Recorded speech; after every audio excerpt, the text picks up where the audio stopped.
ನಮಸ್ತೆ ಆತ್ಮೇರೆ, ನಿಮ್ಮೆಲ್ಲರ ಹಿತೈಷಿ ಆಧ್ಯಾತ್ಮಿಕ ಚಿಂತಕ, ಶಿಕ್ಷಕ, ಚಿತ್ತಚೇತನ ಜೀವನ ದರ್ಶನ ಕಾರ್ಯಕ್ರಮಕ್ಕೆ ತಮ್ಮೆಲ್ಲರಿಗೂ ಪ್ರೀತಿಯ ಸ್ವಾಗತ, ಸುಸ್ವಾಗತ. ಮನೋವಿಕಾಸ, ಆತ್ಮವಿಕಾಸವನ್ನ ಮಾಡಿಕೊಳ್ಳುವಂಥವರು ಕಲಿಬೇಕು ಅನ್ನೋರು ಈ ಜೀವನ ದರ್ಶನ ಕಾರ್ಯಕ್ರಮವನ್ನು ನಿರಂತರವಾಗಿ ವೀಕ್ಷಣೆ ಮಾಡಿ. ಇಂದಿನ ವಿಷಯ ರಾಯರ ಕುದುರೆ ಕತ್ತೆ ಆಯಿತು ಅಂತ ಸಾಕಷ್ಟು ಜನರು ಪ್ರಶ್ನೆ ಕೇಳಿದಿರಾ. ಅಂದ್ರೆ ಸ್ಟಾರ್ಟಿಂಗ್ ಅಲ್ಲಿ ಇದ್ದಂತಹ ಉತ್ಸಾಹ ಹೋಗ್ತಾ ಹೋಗ್ತಾ ನಮಗದು ಕುಂದೋಗ್ಬಿಡುತ್ತೆ, ಕ್ಷೀಣಿಸುತ್ತೆ. ಯಾಕೆ ಹೀಗೆ ಗುರುಗಳೇ? ಅದಾದ ನಂತರ ಅದನ್ನು ನಿರಂತರವಾಗಿ ಇಟ್ಕೊಳ್ಬೇಕಾದ್ರೆ ಏನ್ ಮಾಡ್ಬೇಕು ನಾವು? ಈ ರಾಯರ ಕುದುರೆ ಕತ್ತೆ ಆಗುವಂಥದ್ದು ಪ್ರತಿಯೊಬ್ಬ ಮನುಷ್ಯನಲ್ಲೂ ಕಾಣಬಹುದು. ಪ್ರತಿಯೊಬ್ಬ ಮನುಷ್ಯನಲ್ಲಿ ಎಲ್ಲೋ ಕೋಟಿಲಿ ಒಬ್ಬರೋ ಇಬ್ಬರೋ ಮಾತ್ರ ಈ ಒಂದು ಸೇಯಿಂಗ್ ಅನ್ವಯಿಸಲ್ಲ ಅವ್ರಿಗೆ. ಯಾಕೆಂದ್ರೆ ಅವರು ಸ್ಟಾರ್ಟಿಂಗ್ ಇಂದ ಹಿಡಿದು ಎಂಡ್ವರೆಗೂ, ಸಾಯೋವರೆಗೂ ಕೂಡ ಅದೇ ಫ್ರೀಕ್ವೆನ್ಸಿಲಿ ಇರ್ತಾರೆ, ಅದೇ ಜೋಶಲ್ಲಿ ಇರ್ತಾರೆ. ಯಾವುದೇ ಕಾರಣಕ್ಕೂ ಅದು ನೋ ಪ್ಲಸ್ ನೋ ಮೈನಸ್. ಆ ರೀತಿ ಮೇಂಟೈನ್ ಮಾಡೋದು ಬಹಳ ಬಹಳ ಕಷ್ಟ. ಆದರೆ ಸಾಕಷ್ಟು ಜನ ಈ ರೀತಿ ಮಾಡ್ತಾರೆ. ಏನು ಕಾರಣ ಅಂತಂದ್ರೆ ಮೂಲವಾಗಿ ಜೆನೆಟಿಕಲ್ ಪ್ರಾಬ್ಲಮ್. ನಮ್ಮ ಅಪ್ಪ ಅಮ್ಮ ಯಾವ ರೀತಿ ಇರ್ತಾರೋ ಅದು ಎಲ್ಲೋ ಒಂದ್ ಕಡೆ ಹರಿದು ಬಂದ್ಬಿಟ್ಟಿರ್ತದೆ, DNA ಸೇರ್ಕೊಂಡ್ಬಿಟ್ಟಿರ್ತದೆ. ಆದ್ರಿಂದ ಅದು ಒಂದು ಸಮಾಜದಲ್ಲಿ ಎಲ್ಲರೂ ಕೂಡ ಹಂಗೆ ಇರ್ತಾರೆ. 100 ಜನ ಹಂಗೆ ಮಾಡ್ತಾವ್ರು, ಒಬ್ಬ ಮಾತ್ರ ವಿಭಿನ್ನವಾಗಿದ್ದಾನೆ. ಅವನನ್ನ ಹೆಂಗ್ ಅಕ್ಸೆಪ್ಟ್ ಮಾಡ್ಕೊಳ್ತಾರೆ? ಅವನು ಹುಚ್ಚ ಇರ್ಬೋದು, ಖಂಡಿತವಾಗ್ಲೂ ಅವನ ತರ ನೋಡಿ ಇವರೆಲ್ಲ ಹೆಂಗ್ ಬದುಕ್ತಾವ್ರು, ಇದೇ ತರನೇ ನಾನು ಬದುಕ್ಬೇಕು, ಅದು ಮೈಂಡಿಗೆ ಬಂದ್ಬಿಡ್ತದೆ. ಅದಕ್ಕೋಸ್ಕರ ಅವನು ಅಷ್ಟೇ ರಾಯರ ಕುದುರೆ ಕತ್ತೆ ಆಯ್ತು. ಸ್ಟಾರ್ಟಿಂಗ್ ಅಲ್ಲಿ ಎಲ್ಲ ಜೋಶಾಗಿರ್ಬೇಕು, ಓಡ್ಬೇಕು, ಆಮೇಲೆ ಬಿದ್ಕೊಂಡ್ಬಿಡ್ಬೇಕು ಅಷ್ಟೆ. ಅಯ್ಯೋ ನಂಗೆ ಕೈಲಿ ಆಗಲ್ಲಪ್ಪ ಅಂತ ಬಿದ್ಕೊಂಡ್ಬಿಡ್ಬೇಕು. ಸುಮಾರು ಜನ ನೋಡಿದಿರಿ. ಇಲ್ಲಿ ನನ್ನ ಶಿಷ್ಯನ್ ಮಾಡ್ಕೊಳ್ಳಿ ಅಂತ ಸಾಕಷ್ಟು ಜನ ಬರ್ತಾರೆ. ಇವರಲ್ಲಿ ಹೆಚ್ಚಾಗಿ ಕಾಣ್ಬೋದು ಇದನ್ನ. ಸ್ಟಾರ್ಟಿಂಗ್ ಏನ್ ಜೋಶು, ಅಬಾಬ, ಓಡಿದ್ದೇನು, ಎದ್ದಿದ್ದೇನು, ಸಮುದ್ರದಲ್ಲಿ ಬಿದ್ದಿದ್ದೇನು, ನದಿಲಿ ಬಿದ್ದಿದ್ದೇನು, ಹಂಗಾಗಿದ್ದೇನು, ನನ್ನನ್ನು ಹೊಗಳಿದ್ದೇನು, ಮೆಚ್ಚುಗೆ ವ್ಯಕ್ತಪಡಿಸಿದ್ದೇನು. ಆಮೇಲೆ ನಿಧಾನವಾಗಿ ರಾಯರ ಕುದುರೆ ಕತ್ತೆ ಆಗ್ತಾರೆ. ಯಾವುದೇ ರೀತಿ ಜೋಶ್ ಇಲ್ಲ, ಏನಿಲ್ಲ. ತುಸ್ ಪಟಾಕಿ ಆಗೋಯ್ತು. ಪಟಾಕಿ ಹಚ್ಚಿದ್ರು ಸುರ್ರಂತ ಬಂತು, ಅಲ್ಲಿಗೆ ಬಂದು ಹಾರೋಯ್ತು. ಅದು ಬ್ಲಾಸ್ಟ್ ಆಗಲೇ ಇಲ್ಲ, ಹೊಡಿಲೇ ಇಲ್ಲ, ಡಮ್ ಅನ್ಲೇ ಇಲ್ಲ. ಅದೇ ರೀತಿ ಸಾಕಷ್ಟು ಜನ ಮಾಡ್ತಾರೆ. ಯಾತಕ್ಕೋಸ್ಕರ ಅಂತಂದ್ರೆ ಇವರು ಮೋಟಿವೇಶನ್ ತಗೊಂಡು ಬಂದಿರ್ತಾರೆ, ಮೋಟಿವೇಶನ್ ತಗೊಂಡು ಜಿಮ್ಗೆ ಸೇರಿರ್ತಾರೆ, ಮೋಟಿವೇಶನ್ ತಗೊಂಡು ಯೋಗಕ್ಕೆ ಸೇರಿರ್ತಾರೆ, ಮೋಟಿವೇಶನ್ ತಗೊಂಡು ಇದಕ್ಕೆ ಬಂದ್ಬಿಟ್ಟಿರ್ತಾರೆ. ಮೋಟಿವೇಶನ್ ಅಂದ್ರೆ ಏನು? ಯಾರೋ ಚೆನ್ನಾಗಿ ಹುಡುಗರೆಲ್ಲ ರೇಗಿಸ್ಬಿಟ್ರು, ನನ್ನ ಮಗನೇ ಏನೋ ನರ್ಪೆತ್ಲ ನಾರಾಯಣ ಇದ್ದಂಗಿದ್ಯಾ, ಜಿಮ್ ಮಾಡು ನೀನು ಚೆನ್ನಾಗಿ, ಹಂಗೆ ಹಿಂಗೆ ಅಂತ ಹೋಗ್ಬಿಟ್ಟು ಜಿಮ್ಗೆ ಹೋಗಿ 14,000 ರೂಪಾಯಿ ಕಟ್ಬಿಟ್ಟ. 2 ದಿವಸ ಹೋಗಿ ಅಲ್ಲಾಡಿಸ್ತಾ, 3ನೇ ದಿವಸ ಬದ್ಕೊಂಬಿಟ್ಟ, ಮಲ್ಕೊಳ್ಳಿಲ್ಲ, ಎದಳ್ಳಿಲ್ಲ. ಮತ್ತೆ 2 ದಿವಸ ಹೋದ, 1 ವಾರ ರಜಾ ಹಾಕ್ಬಿಟ್ಟ, 1 ವಾರ ಹೋದ, 3 ತಿಂಗಳು ರಜಾ ಹಾಕ್ಬಿಟ್ಟ. ಇದೇನಂದ್ರೆ ಮೋಟಿವೇಶನ್. ಯಾರೋ ಬೈದ್ರು, ಯಾರೋ ಹೇಳಿದ್ರು, ಯಾರೋ ಹೀಯಾಳಿಸಿದ್ರು, ಯಾರೋ ಕಾಲೆಳೆದ್ರು, ಅದಕ್ಕೋಸ್ಕರ ಹೋಗಿ ಮಾಡ್ಬಿಡೋದು. ಅಥವಾ ಟಿವಿಗಳಲ್ಲಿ, ಈ ಫೇಸ್ಬುಕ್, ಯೂಟ್ಯೂಬ್ಗಳಲ್ಲಿ ನೋಡಿ, ವಾಹ್ ಹಿಂಗೆಲ್ಲ ಮಾಡ್ಬೋದಾ, ಬಾ ನಾನು ಮಾಡ್ಬಿಡ್ತೀನಿ, ಹೋಗ್ಬಿಡ್ತಾರೆ. 1-2 ದಿವಸ ಅಳ್ಳಾಡಿಸ್ಬಿಡ್ತಾರೆ, 3ನೇ ದಿವಸಕ್ಕೆ ಬಿಟ್ಟುಬಿಡ್ತಾರೆ ಅಷ್ಟೇ. ಇದೆಲ್ಲವೂ ಏನು ಅಂತಂದ್ರೆ ಇನ್ಸ್ಪೈರ್ ಆಗೋದು.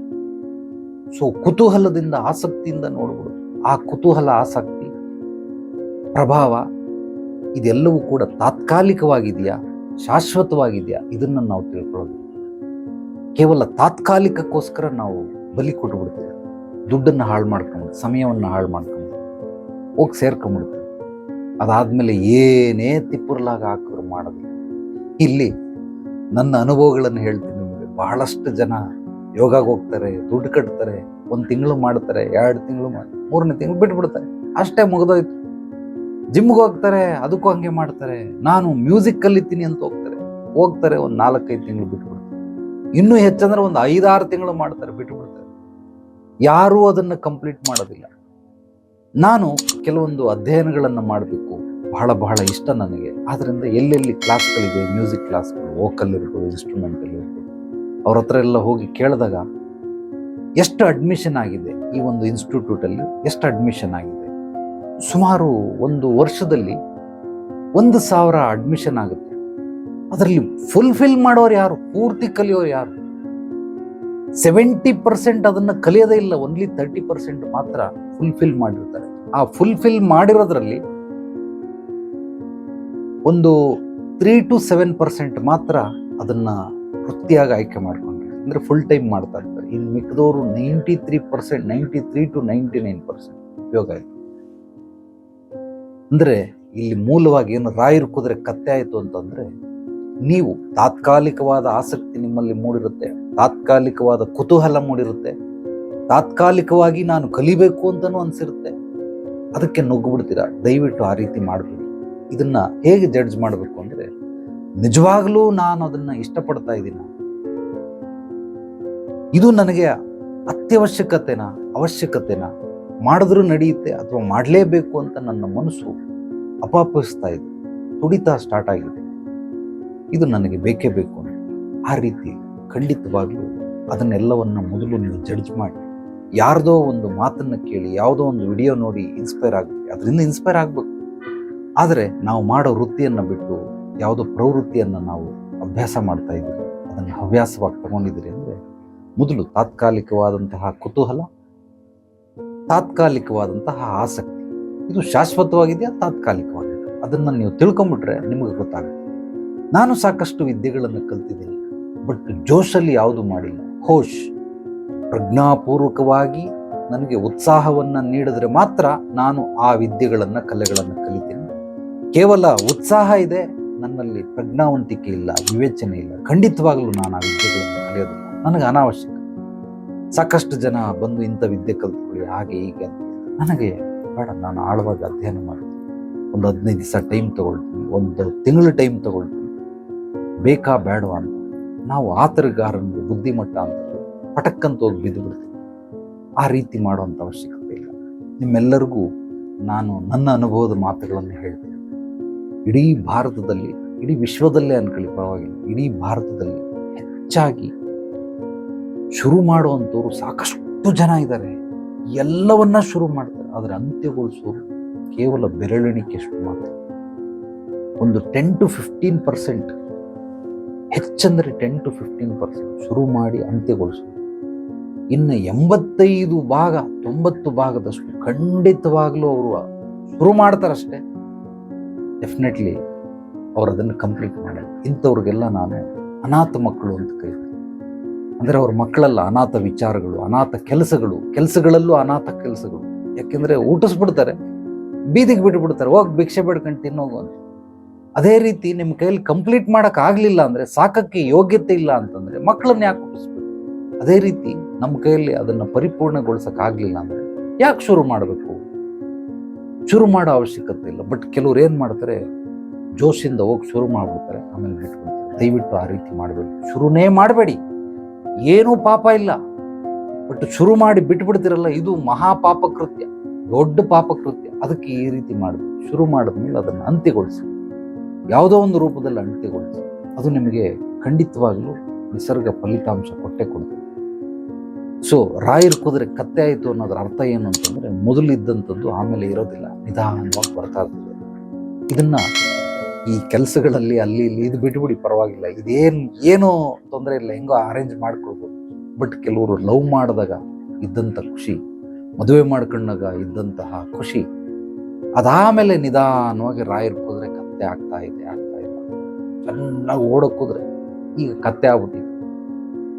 ಯಾಕೆಂದ್ರೆ ಆ ಜೋಶ್ ಇಲ್ಲ, ಆ ಹೋಶ್ ಇಲ್ಲ, ಆ ಪ್ರೀತಿ ಇಲ್ಲ, ಆ ಒಂದು ಸ್ವಾರಸ್ಯ ಇಲ್ಲ, ಆ ಒಂದು ರಸ ಇಲ್ಲ, ನಿರಸ ಆಗ್ಬಿಟ್ಟಿದೆ ಬದುಕು. ಅಯ್ಯೋ ಅದೇ ಹೆಂಡತಿ, ಅದೇ ರಾತ್ರಿ, ಅದೇ ಊಟ, ಯಾರಿಗೆ ಬೇಕ? 1 ವರ್ಷದಲ್ಲಿ ಸುಸ್ತಾಗ್ಬಿಡ್ತಾನೆ. ಆಮೇಲೆ ಬೈಯಕ್ಕೆ ಸ್ಟಾರ್ಟ್ ಮಾಡ್ತಾನೆ, ಕೆಲವರು ಹೊಡೆಯಕ್ಕೆ ಸ್ಟಾರ್ಟ್ ಮಾಡ್ತಾರೆ, ಕೆಲವರು ಈಯಾಳ್ಸಕ್ಕೆ ಸ್ಟಾರ್ಟ್ ಮಾಡ್ತಾರೆ, ಅಮ್ಮ ಅಕ್ಕ ಅಂತ ಬೈತಾರೆ, ಕೆಟ್ಟದಾಗೆಲ್ಲ ಬೈತಾರೆ. ಏನು ಸ್ಟಾರ್ಟಿಂಗ್ ಇದ್ದಾಗ ನನ್ನ ಚಿನ್ನ, ನನ್ನ ರನ್ನ, ನನ್ನ ಮುದ್ದು, ನನ್ನ ಬಂಗಾರ, ಬಾ ಎಂತೆಂಥ ವರ್ಡ್ಗಳೆಲ್ಲ ಬರ್ತವೆ ಅಂತ. ಆಮೇಲೆ ಎಲ್ಲೋಯ್ತದು, ಏನಾಯ್ತು? ಆದ್ರಿಂದ ನಾವು ಶಾಶ್ವತವಾಗಿರುವಂಥದ್ದನ್ನ ನೋಡ್ಬೇಕು. ನಮ್ಮ ದೃಷ್ಟಿಕೋನ ಶಾಶ್ವತತೆ ಇರ್ತಬೇಕು. ಯಾವಾಗ ನಮಗೆ ಈ ದೂರದೃಷ್ಟಿ ಇರೋದಿಲ್ಲ, ಕೇವಲ ಹಿಂಗ್ ಮಾತ್ರ ಮಾತಾಡಿಸ್ತವನು. ಅದಕ್ಕೆ ನಾನು ಅವನನ್ನು ಲವ್ ಮಾಡ್ಬಿಟ್ಟೆ, ಚೆನ್ನಾಗಿ ಹೊಗಳ್ಬಿಟ್ಟ, ಲವ್ ಮಾಡ್ಬಿಟ್ಟೆ. ಈಗ ಹೊಗಳದ ಮೇಲೆ ಮುಂದೆ ಜೀವನದಲ್ಲೂ ನಿಜವಾಗ್ಲೂ ಹೊಗಳ್ತಾ ಇರ್ತಾನ? ಹೊಗಳಲ್ಲ, ಅಕ್ಸೆಪ್ಟ್ ಮಾಡ್ಕೊಂಡ್ಬಿಡ್ಬೇಕು. ಓಕೆ, ಎಲ್ಲರೂ ಹಿಂಗೇನೆ, ಅಂತಿಮದಲ್ಲಿ ಹಿಂಗೆ ಆಗ್ಬಿಡ್ತಾರೆ. ಆ ರೀತಿ ಅಕ್ಸೆಪ್ಟೆನ್ಸಿ ಇರಬೇಕು ಮುಂಚಿತವಾಗಿ. ಅದಕ್ಕೆ ಮದುವೆ ಮಾಡ್ಕೊಳ್ಳೋರು ಬಂದಾಗ ಎಲ್ಲವನ್ನ ಹೇಳಿ ಬಿಟ್ಬಿಟ್ಟಿರ್ತೀನಿ. ಹೇಳದೆ ಹೋದ್ರೆ ಅವ್ರಿಗೆ ಅದೊಂಥರ ಶಾಕಿಂಗ್ ನ್ಯೂಸ್. ಅಕಸ್ಮಾತ್ ಹೇಳ್ಬಿಟ್ರೆ, ಯಾವ ಗುರುಗಳು ಹೇಳಿದ್ರು ಬಿಡ, ನಂಗೆ ಗೊತ್ತು, ಅವ್ನು ಹಿಂಗೇನೆ, ಗಂಡ ಹಿಂಗೆ, ಹೆಂಡತಿ ಹಿಂಗೆ, ಅದು ಗೊತ್ತಾಗ್ಬಿಡ್ದು. ಅದಕ್ಕೆ ಇಲ್ಲಿ ಜಿಮ್ಮು ಒಳ್ಳೆ ಲಾಭ, ಯೋಗ ಶಾಲೆಗಳು ಯಾವುದಿದೆ ಎಲ್ಲ ಒಳ್ಳೆ ಲಾಭ. ರೀಸನ್ ಏನು ಅಂದರೆ ಅಡ್ಮಿಷನ್ ಕಟ್ಬಿಡ್ತಾರೆ, ಬರಲ್ಲ, ಅದೆಲ್ಲವೂ ಕೂಡ ಲಾಭನೇ. ಒಂದು ತಿಂಗಳು ಫೀಸ್ ಕೊಟ್ಬಿಡ್ತಾರೆ, ಒಂದು 10-15 ದಿವಸ ಮಾಡ್ಬಿಟ್ಟು ಬಿಟ್ಬಿಡ್ತಾರೆ, 15 ದಿವಸದ ಲಾಭ. ಈ ರೀತಿ ಅರ್ಧಂಬರ್ಧ ಬಿಟ್ಟೋದಂಥದ್ದು ಸಾಕಷ್ಟು ಜನ. ಇದು ಬಿಟ್ಬಿಡಿ, ಆ LIC ಮತ್ತೆ ಅದ್ಯಾವುದೋ ಈ ಪ್ರೀಮಿಯಂ ಕಟ್ತಿರಲ್ಲ, ಹೆಲ್ತ್ ಇನ್ಶೂರೆನ್ಸು, ಲೈಫ್ ಇನ್ಶೂರೆನ್ಸು, ಈ ಥರ ಲಕ್ಷ ಲಕ್ಷ ಕೋಟಿಗಳು ಕೊಳಿತಾ ಇದೆ ಅರ್ಧಂಬರ್ಧ ಕಟ್ಟಿರೋದು. ಅದ್ರಲ್ಲಿ ನಾನು ಒಬ್ಬ. ಏನೋ ಜೋಶಲ್ಲಿ ಅವ್ರು ಯಾರೋ ಹೇಳಿದ್ರು ಮಾಡಿದ್ರು, ನನ್ನ ಹಿಂದೆ ಬಿದ್ದು ಬೆಳಿಗ್ಗೆ ಫಾಲೋ ಅಪ್ ಮಾಡಿ ಬೆಳಿಗ್ಗೆ ಮಧ್ಯಾಹ್ನ ಸಂಜೆ ಸಾರ್ ಒಂದೇ ಒಂದು ಮಾಡಿಸಿ ಸರ್, ಒಂದೇ ಒಂದು ಮಾಡಿಸಿ ಸರ್, ಹಿಂದ್ ಬಿದ್ದು ಮಾಡಿಸ್ಬಿಟ್ಟ. ಏನೋ ಅವನು ಖುಷಿಗೋಸ್ಕರ ಹಾಕ್ಬಿಟ್ಟೆ, ಗಟ್ಟಕ್ಕೆ ಆಗ್ಲಿಲ್ಲ. ಲಕ್ಷಾಂತರ ಕೋಟಿಗಳು ಈ ರೀತಿ ವಿಮೆ ಬಿದ್ದಿದೆ ಕಟ್ಟಿರುವಂಥದ್ದು. ಅದರಿಂದ ಅವ್ರಿಗೆ ಬೇಜಾನ್ ಲಾಭ. ಕಟ್ಟಿರೋರು ತಗೊಂಡಿರೋರು ಅವ್ರು ಬಿಟ್ಬಿಡಿ, ಈ ಅರ್ಧಂಬರ್ಧ ಬಿಟ್ಟಿರೋರು ಸುಮಾರು ಜನ ಇದ್ದಾರೆ. ಸಾಕಷ್ಟು ಜನ ಟೈಲರ್ ಅಂಗಡಿಗೆ ಹೋಗಿ ಮಾತಾಡಿ, ಇವಾಗಿಲ್ಲ ಎಲ್ಲ ರೆಡಿಮೇಡ್ ಆಗ್ತಾರೆ, ಟೈಲರ್ ಅಂಗಡಿಗಳಿಗೆ ಹೋಗಿ ಬಟ್ಟೆಗಳು ತಗೊಂಬಂದು ಕೊಟ್ಬಿಟ್ಟಿರ್ತಾರೆ, ಮರ್ತೇ ಹೋಗ್ಬಿಟ್ಟಿರ್ತಾರೆ. ಆ ರೀತಿ ಬಿಟ್ಟು ಬಂದಂಥದ್ದು ಎಷ್ಟೋ ಶರ್ಟ್ ಪೀಸ್ಗಳು, ಪ್ಯಾಂಟ್ ಪೀಸ್ಗಳು ಆಗಾಗೇ ಇರ್ತವೆ. ಅವ್ರು ಒಂದು ವರ್ಷ, 2 ವರ್ಷ, 3 ವರ್ಷ, 5 ವರ್ಷ ನೋಡ್ತಾರೆ, ಆಮೇಲೆ ಕೊಟ್ಬಿಡ್ತಾರೆ. ಯಾರಿಗಾದ್ರೂ ಕೊಟ್ಬಿಡ್ತಾರೆ, ಇಲ್ಲಾಂದ್ರೆ ಐರನ್ ಮಾಡಕ್ಕೆ ಕೆಳಗಡೆ ಹಾಕೊಂಡು 1-2 ಅಲ್ಲ, ಸಾಕಷ್ಟು ಜನ ಹಂಗೆ ಮಾಡ್ತಾರೆ. ನನ್ನ ಹತ್ರ ನನ್ನ ಅನುಭವಗಳನ್ನು ಹೇಳ್ತೀನಿ. ಮಕ್ಕಳಿಗೆ ಹೆಸರಿಟ್ಕೊಡಿ ಅಂತ ಬರ್ತಾರೆ, ನಮ್ಮ ಮನೆಗೆ ಹೆಸರಿಟ್ಕೊಡಿ ಅಂತ ಬರ್ತಾರೆ, ಸೊ ನಮ್ಮ ಕಂಪ್ನಿಗೆ ಹೆಸರಿಟ್ಕೊಡಿ ಅಂತ ಬರ್ತಾರೆ. ನನಗೆ ಗೊತ್ತು ಈ ಥರ ಮಾಡ್ತಾರೆ ಅಂತ. ಅಡ್ವಾನ್ಸ್ ಇಲ್ದಿರ ನಾನು ಮಾಡೋದಿಲ್ಲ. ಮುಂಚೆ ಅಡ್ವಾನ್ಸ್ ಇಸ್ಕೊಳ್ತದೆ, ಈಗ ಪೂರ್ತಿ ಅಮೌಂಟ್ ಕೊಟ್ಟರೆ ಶುರು ಮಾಡ್ತೀನಿ, ಇಲ್ಲಾಂದರೆ ಕೊಡಲ್ಲ, ಇಲ್ಲ ಹೋಗ ಅಂತ ಕಳಿಸ್ಬಿಡ್ತೀನಿ. ಸೊ ಅಡ್ವಾನ್ಸ್ ಕೊಟ್ಬಿಟ್ಟು ಬಾಡ್ದು ಎಷ್ಟೊಂದು ಹೆಸರುಗಳಿದ್ದಾವೆ, ಸುಮಾರು ಒಂದು 100+ ಇದ್ದಾವೆ. 2008ಇಂದ ಇಲ್ಲಿವರೆಗೂ 100ಕ್ಕೂ ಮೇಲ್ಪಟ್ಟಂತಹ ಹೆಸರುಗಳೆಲ್ಲ ಸುಮ್ಮನೆ ಬರಲೇ ಇಲ್ಲ ಅವ್ರು ಯಾರು. ಕೆಲವರು ಇದು ಬಿಟ್ಬಿಡಿ, ಚಿಕ್ಕದು ಶ್ರೀಯಂತ್ರ ಮಾಡಿಸ್ಕೊಳ್ತಾರೆ, ಯಂತ್ರಗಳು ಮಾಡಿಸ್ಕೊಳ್ತಾರೆ. ಈ ಮನೆ ಕಟ್ಟೋದಕ್ಕೆ ಮನೆ ಅತ್ಯದ್ಭುತವಾಗಿ ಅವರು ಇರೋಂಥವ್ರು ಮಕ್ಕಳು, ಮೊಮ್ಮಕ್ಕಳು, ಮರಿಮಕ್ಕಳವರೆಗೂ 3 ತಲೆಮಾರವರೆಗೂ ಒಳ್ಳೆ ಅಭಿವೃದ್ಧಿ ಸಮೃದ್ಧಿಗಾಗಿ ಈ ಪಾಯ ಪೂಜೆ ಮಾಡಬೇಕಾದ್ರೆ ಅಲ್ಲಿ ಒಂದು ಯಂತ್ರಗಳನ್ನು, 3 ರೀತಿ ಯಂತ್ರಗಳನ್ನು ಕೊಡ್ತೀವಿ. ಅದ್ಭುತವಾದ ವಜ್ರ ಯಂತ್ರ, ಸೊ ಕನಕ ಯಂತ್ರ, ಅದಾದ್ಮೇಲೆ ಸುವರ್ಣ ಅಲ್ಲ ರಜತ ಯಂತ್ರ ಅಂತೇಳಿ 3 ರೀತಿ ಯಂತ್ರಗಳನ್ನು ಮಾಡಿಕೊಡ್ತೀನಿ. ಅದೆಲ್ಲವೂ ಕೂಡ ನಿಮಗೆ ಪಾಯಿಗೆ ಹಾಕ್ತದೆ, ಭೂಮಿಗೆ ಹಾಕ್ತದೆ. ಅದನ್ನು ಮಾಡಿಟ್ಬಿಡಿ ಅಂತ ಹೋಗ್ತಾರೆ, ಮತ್ತೆ ಬರೋದೇ ಇಲ್ಲ. ಸುಮಾರು ತಿಂಗಳಾನುಗಟ್ಲೆ ಆಯಿತು, ಒಂದು ಟೈಮ್ ಕೊಟ್ಟಿರ್ತೀನಿ, ಇಷ್ಟು ದಿವಸ ಬಿಟ್ಟು ಬನ್ನಿ ಅಂತ. ಅಷ್ಟು ದಿವಸ ಬಿಟ್ಟು ಬರೋದಿಲ್ಲ. 3 ತಿಂಗಳಾಯಿತು, 4 ತಿಂಗಳು, 6 ತಿಂಗಳಾಯಿತು, 1 ವರ್ಷ ಆಯಿತು, ಬರಲಿಲ್ಲ. ಅದನ್ನು ನಾನು ಇಟ್ಕೊಂಡು ನಾನು ತಗೊಂಡೋಗಿ ಸೀದಾ ತಗೊಂಡೋಗಿ ನೀರಿಗೆ ಬಿಟ್ಬಿಡ್ತೀನಿ. ಏನು ಮಾಡೋದಕ್ಕೆ ಸಾಧ್ಯವಿಲ್ಲ.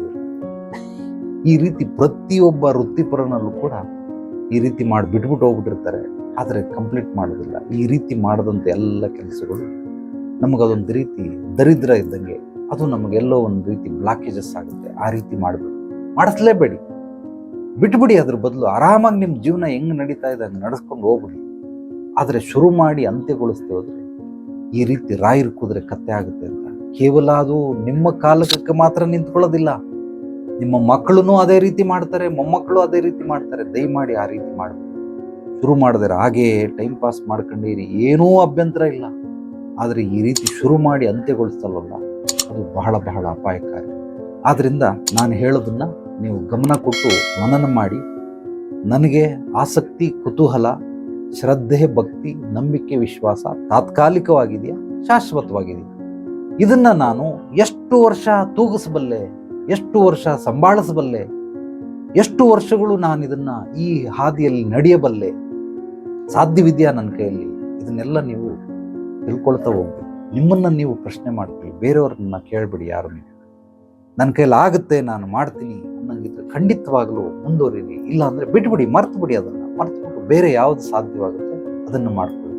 ನಿಮಗೆ ಗೊತ್ತಾಗಲಿಲ್ಲ ಅಂದರೆ ನೇರವಾಗಿ ಬಂದು ನಾನು ಭೇಟಿ ಮಾಡಿ. ಖಂಡಿತವಾಗಲೂ ನಾನು ನಿಮಗೆ ಎಲ್ಲವನ್ನ ಪೂರ್ವಾಪರಗಳನ್ನು ತಿಳಿದು ಸಂಕ್ಷಿಪ್ತವಾಗಿ ನಿಮಗೆ ಮಾರ್ಗದರ್ಶನವನ್ನು ನೀಡ್ತೀನಿ. ಇದೇ ರೀತಿ ಏನು ಮಾಡಬಾರ್ದು, ಏನು ಮಾಡಬೇಕು, ಹೇಗೆ ಮಾಡಬೇಕು, ಈ 3 ತ್ರಿಶಕ್ತಿಗಳನ್ನು ಹೇಳ್ಕೊಡ್ತೀನಿ.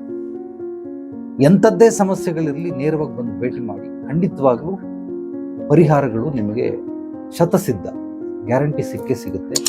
ನಮ್ಮ ಚಾನಲನ್ನು ಮೊದಲನೇ ಬಾರಿ ಭೇಟಿ ನೀಡಿದರೆ ಮರೆಯದೆ ತಪ್ಪದೆ ಸಬ್ಸ್ಕ್ರೈಬ್ ಮಾಡಿ, ಲೈಕ್ ಮಾಡಿ, ಕಾಮೆಂಟ್ ಮಾಡಿ. ನಿಮ್ಮ ಅನಿಸಿಕೆ ನನ್ನ ವಾಟ್ಸಪ್ ನಂಬರ್ಗೆ ವಾಯ್ಸ್ ಮೆಸೇಜ್ ಕೂಡ ಕಳಿಸ್ಬೋದು. ಈ ವಿಡಿಯೋವನ್ನು ನಿಮ್ಮೆಲ್ಲ ಸ್ನೇಹಿತರಿಗೆ ಆತ್ಮೀಯರಿಗೆ ಶೇರ್ ಮಾಡಿ.